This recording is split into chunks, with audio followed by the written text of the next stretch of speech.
سر الحاد جو ہے، ایک تو جدید الحاد کا ذکر آپ نے فرمایا، اور آپ نے الحاد کو بھی ابھی مزید ڈیفائن نہیں کیا کہ الحاد کو ہم سیکولرزم سے کیسے الگ کر لیں۔ دیکھیں، سب سے پہلے تو میں اوریہ صاحب کو سیکنڈ کروں گا، انہوں نے بڑی خوبصورت اس کی تاریخ کو سمیٹنے کی کوشش کی ہے، اور جو آپ نے کہا کما حقہ بات ہو گئی ہے، میں اس سے ڈیفر کروں گا کہ کما حقہ تو نہیں، کچھ بات ہو گئی ہے، اب یہ کہہ لیں کافی حد تک بات ہو گئی۔ دیکھیں، بات یہ ہے کہ اوریہ صاحب نے کافی آگے سے پکڑی ہے بات۔ اگر ہم تھوڑا سا پیچھے دیکھیں، الحاد لفظی طور پر قرآن میں 4 دفعہ استعمال ہوا ہے۔ جی، اس سے کیا مراد؟ قرآن اس سے کیا، حدیث میں بھی استعمال ہوا۔ مثال کے طور پر ایک جگہ استعمال ہوا سورۃ النحل کے اندر، کہ جہاں لوگ جو ہیں وہ نبی اکرم صلی اللہ علیہ وسلم پر الزام لگاتے تھے کہ آپ کو کوئی اجمی غلام سکھاتا ہے، آپ اس سے قرآن سیکھتے ہیں۔ قرآن کہتا ہے لسان الذی یلحدون الیہ اعجمی، جس کی طرف یہ الحاد کرتے ہیں نا وہ تو ہے ہی اجمی، اور قرآن ھذا لسان عربی مبین، یہ قرآن کی زبان عربی ہے، اس کی تو زبان ہی اجمی۔ تو یہاں الحاد کا کیا معنی ہے؟ یہاں گویا ایک غلط طور پر منسوب کرنا، جس کی طرف غلط طور پر منسوب کرتے ہیں وہ الحاد، غلط نظریہ، غلط طور پر ایک بات جھوٹ ہے جو جس کا حقیقت کے ساتھ کوئی تعلق نہیں، اس کو منسوب کرنا یہ الحاد ہے۔ پھر قرآن نے استعمال کیا سورہ اعراف کی آیت نمبر 180 کے اندر، وہاں قرآن نے الحاد کو استعمال کیا اللہ تعالیٰ کے اسماء اور صفات کے حوالے سے، فَلِلَّهِ الْأَسْمَاءُ الْحُسْنَى فَادْعُوهُ بِهَا، اللہ کے اچھے اچھے نام ہیں، اس کے ذریعے سے اللہ کو پکارا کرو۔ اور ساتھ فرمایا وَذَرُوا الَّذِينَ يُلْحِدُونَ فِي أَسْمَائِهِ، جو اللہ تعالیٰ کے اسماء و صفات میں الحاد کرتے ہیں ان کو چھوڑ دو، ان سے علیحدگی اختیار کر لو۔ اب اللہ کے اسماء و صفات میں الحاد کیا ہے؟ ایک تو یہ کہ جو اللہ کے لائق شان ہے بات اس کو تسلیم نہ کرنا، اور دوسرا یہ ہے جو اللہ کے لائق شان بات ہے وہ مخلوق میں جائز سمجھنا۔ یہ دونوں الحاد کی قسمیں اسماء و صفات میں سے آ گئی۔ تیسری چیز جو قرآن نے کہی وہ سورہ فصلت کے اندر، سورہ حامیم سجدہ کے اندر، ان الذین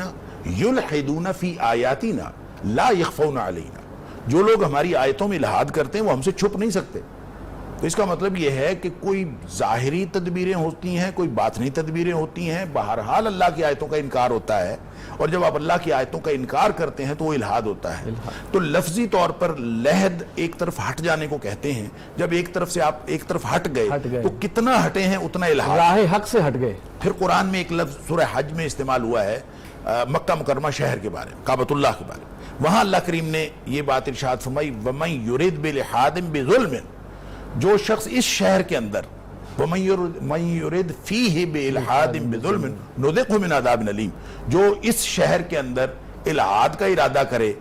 شہر کے اندر الحاد کا ارادہ کرے بظلم اور ظلم کے ساتھ کرے، اس کو ہم دردناک عذاب چکھائیں گے۔ تو یہاں گویا الحاد سے مراد یہ ہے کہ ہر وہ طرز عمل اختیار کرنا جو کعبۃ اللہ کے اور مکہ شہر کے منافی ہے۔ یہ چاروں جو چیزیں آپ نے بتائی اسی ہیں میں مختلف ڈائمنشنز ہیں۔ اسی میں حدیث میں ملحد فی الحرم، اللہ تعالیٰ نبی پاک صلی اللہ علیہ وسلم 3 لوگ جو ہیں اللہ کے یہاں ان کے اوپر اللہ کا غضب نازل ہوتا ہے، اس میں ایک ہے ملحد فی الحرم، جو حرم کے اندر الحاد کا اختیار، الحاد کیا یعنی آداب کا خیال نہ کرے، وہ امور جو مکہ مکرمہ کے اندر منع اور حرام ہیں وہ امور سر انجام دے، ملحد، اس کے اوپر اللہ کا غضب نازل ہوتا ہے۔ تو اس کا مطلب یہ ہوا کہ الحاد ایک ایسی جامع اصطلاح ہے جو اللہ کی توحید سے ہٹنے، فکری طور پر ہٹنا اور عملی طور پر ہٹنا، اس میں فکر و عمل کا انفرادی اور اجتماعی تمام قسم کے مظاہر، تمام قسم کا دائرہ اس کے اندر آ جاتا ہے، فکری اور عملی کجی۔ اسی لیے جو علماء ہیں مفسرین اور محدثین، انہوں نے اس کو یوں ڈیفائن کیا ہے المیل اما یجب اعتقادہ وعملہ، جس عملی اور اعتقادی طور پر جو چیز واجب ہے اس سے ذرا سا بھی ہٹ جانا وہ الحاد ہے۔ لہٰذا آپ وہ انفرادی طور پر ہٹیں یا اجتماعی طور پر ہٹیں، جس طرح بھی ہٹیں، جب آپ اس اصل فکر سے ہٹ جاتے ہیں تو پھر دلال ہے، گمراہی ہے، وہ دلال بعید ہو یا دلال قریب ہو۔ آپ قریب کھڑے ہوں تو چھوٹے آپ ملحد ہو سکتے ہیں، آپ زیادہ دور چلے جائیں تو بڑے ملحد ہو سکتے ہیں۔ لہٰذا ہر گناہ الحاد نہیں ہوتا، گناہ وہ الحاد ہوتا ہے جو اس بنیاد اور اس شعور کی بنیاد پر ہو کہ میں نے یہ بات نہیں ماننی، اس کے انکار پر مبنی ہو، کہ اس سے ہٹ کر اپنی فکر کو آپ جب ہٹائیں گے، اس سے الگ کریں گے۔ اسی لیے حضرت قتادہ رحمہ اللہ، حضرت ابن عباس رضی اللہ تعالیٰ عنہ، انہوں نے اس کی یلحدون کی ڈیفینیشن کرتے ہوئے، کسی نے تو کہا اے یشرکون، کسی نے کہا اے یکذبون، تو صرف بڑی وسیع جھٹلانا ہے اور جھوٹ بولنا، ابھی یوں یہ جو وسیع اصطلاح ہے، جب ہم اس کو جدید، ابھی آپ پوری تاریخ کے اندر ابلیس نے جو کام کیا تھا وہ بھی الہاد تھا، اب وہاں سے شروع ہو جائیں، اور وہ کرتا آ رہا ہے وہ الہاد، اب وہاں سے آپ شروع ہو جائیں، آپ بنی اسرائیل کی بات کر لیں، آپ قوم عاد کی بات کر لیں، آپ قوم سمود کی بات کر لیں، آپ قوم نوح کی بات کر لیں، اس سے پیچھے جا کے، یا آج تک آپ جتنے مظاہر ہیں آپ آ جائیں جدید الہاد۔ اب جدید الہاد کے جو بڑے بڑے سرخیل ہیں جنہوں نے اس کی، اب سیکولرزم کی بنیاد کی بات جو اور یہ سب کر رہے تھے، بڑی مناسب بات کر رہے تھے، اور میرے خیال میں انہوں نے تاریخ کو سمیٹا ہے۔ اس کو آپ یوں سمجھیں کہ انہوں نے اس ڈیوائن ٹریڈیشن کے خلاف سے توڑا ہے اس چیز کو۔ دو بنیادیں ہیں اس کی، ایک تو سائنسی عقلیت ہے، سائنسی علمیت ہے، سائنٹیفک میتھڈ، اس لیے کہ سائنسی علمیت کے دور میں، یعنی یہ خود رچرڈ ڈاکنز جو ہے، اس نے خود یہی بات تو کہی ہے، دو ہی تو باتیں، ایک یہ کہ سائنسی علمیت کے دور میں خدا کا وجود جو ہے یہ عقلی توجیہ کے خلاف ہے، نہیں ہونا چاہیے،